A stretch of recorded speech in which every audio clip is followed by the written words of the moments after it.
Pas formimit të qeverisë, kemi filluar angazhimin intensiv për këtë proces, duke pasur parasysh kohën e shkurtër që kemi në dispozicion, por gjithmonë pa harruar faktin thelbësor se për zgjedhjen e presidentit nevojiten 80 vota në kuvent.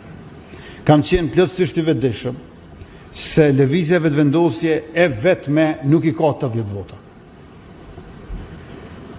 Për këtë arsye, menjëherë kam vendosur kontakte me liderët e dy partive më të mëdha opozitare me qëllim që të diskutojmë për mënyrat e tejkalimit të kësaj sfide në mënyrë institucionale dhe të përgjegjshme. Takimet kanë qenë konstruktive dhe fillimisht ka qenë një pajtueshmëri se vendi ka nevojë për një figurë unifikuese. Një figurë e tillë pa diskutueshme për të gjithë, sigurisht do të ishte një kandidat nga familja emblematike Jashari. Bindja ime ka qenë dhe vazhdon të mbetet se një figurë e profesor e personalitet si Murat Jashari do të gëzonte mbështetje gjithpartijake, do të ishte nder për Republikën, stabilitet për institucionin dhe siguri për kombin. Rrethonat gjeopolitike nga lufta në Ukrainë, konflikti SBA-Iran dhe tensionet lindjen e afërt e të mesme, si dhe kërcënimet e sulmet e njëpasnjëshme nga Serbia, përfshir agresionin terrorist në Banjë, sulmin kinetik në kanalin Iber-Lepens dhe kërcënimet e përditshme nga fqinji ynë verior, kërkoj një moment reflektimi dhe një figurë e cila i bën ballë shtrëngatave me të cilat mund të përballet vendi ynë. Në kohë të vështira, ne gjithmonë, siç e dini të gjithë ju, kemi gjetur mbështetje dhe frymëzim te familja Jashari, ashtu siç gjetëm kohën e luftës nën udhëheqjen e kryekomandantit Adem Jashari. Prandaj edhe sot zgjedhja e një figure si Murat Jashari do të ishte zgjedhja e duhur në momentin e duhur. Pra, ky do të ishte dhe vazhdon të mbetet rasti ideal.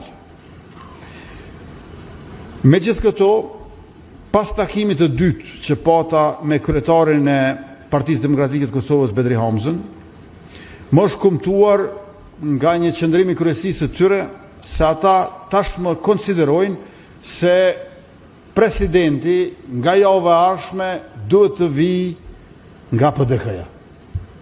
Nisur nga ky qëndrim, unë mendoj se kandidati mund të vijë nga cili do subjekt, qoftë nga PDK-ja, nga LDK-ja apo lëvizja vetëvendosje.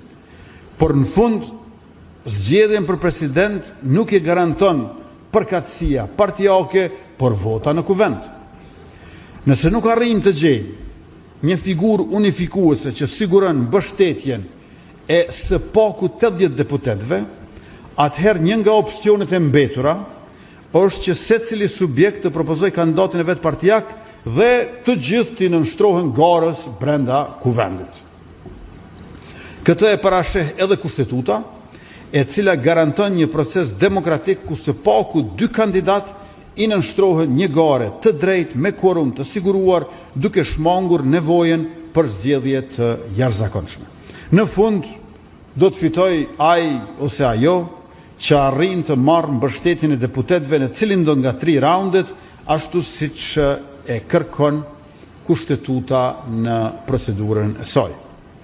Nesër do të takoj edhe kryetarin e Lidhjes Demokratike të Kosovës, Lumir Abdixhikun, ku do të diskutojmë edhe me të rreth këtij procesi.